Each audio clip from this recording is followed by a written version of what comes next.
So another question is, in your view, because AI, there's a lot of challenge, right? Safety issues, cost. But what is the most challenging, like the biggest challenge and the opportunities in making AI more accessible? Because this year's theme is democratizing AI. I would say the biggest challenge that I see today with our customers, our suppliers, our partners is one word. It's energy.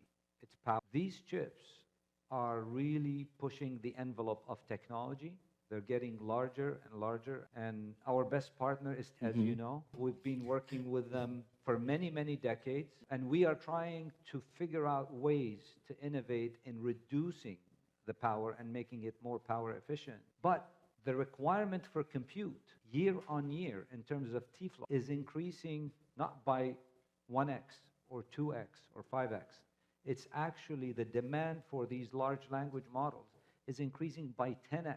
When the compute demand increases by 10x, the complexity in these chips and the power has to go up. And so today, the number one challenge for our customers to deploy this is them getting access to power so that they can power larger and larger clusters. And I'm actually glad that we are at the head of this technology change, because some of the technologies that Broadcom has and some of our best partners like TSMC can really change the game on power. And I'll show you some examples later on as we discuss that. So power. And from your view, as for Broadcom innovation, do you have some specific emphasis how Broadcom is going to bridge this gap between the power requirement and the computation TOPS requirement, right? Yes.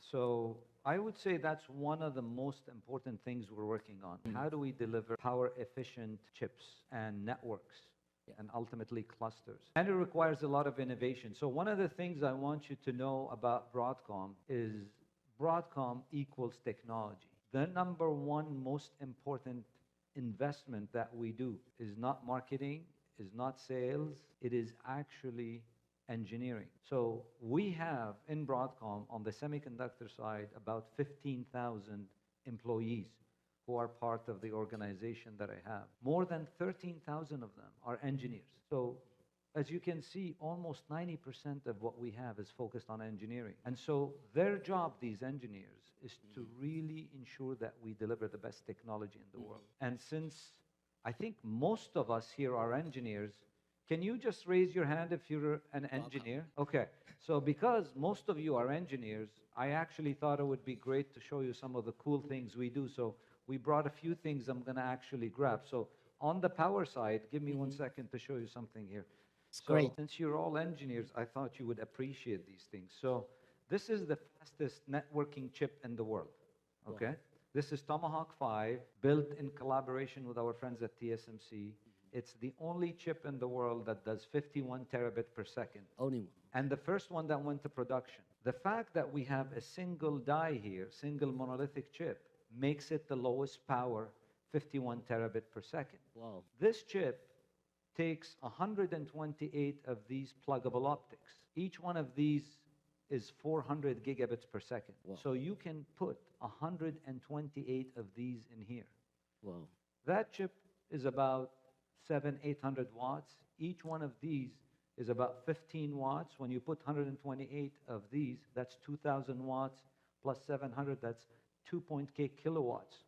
Just for the switch, just the switch and the optics. The new technology that we innovated is taking this chip, the die that's inside from TSMC, and replacing 128 of these with this silicon photonics co-packaged optics. This drops the power that you needed with these and 128 of these by 70%, 70, wow. Not 17, 70. That's the kind of innovation that we need to catapult AI to the next level. That's very impressive, because I was building chips.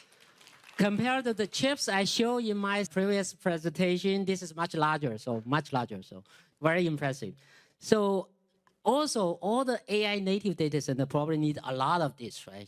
Every actually AI data center in the world, with the exception of one this year, uses this chip.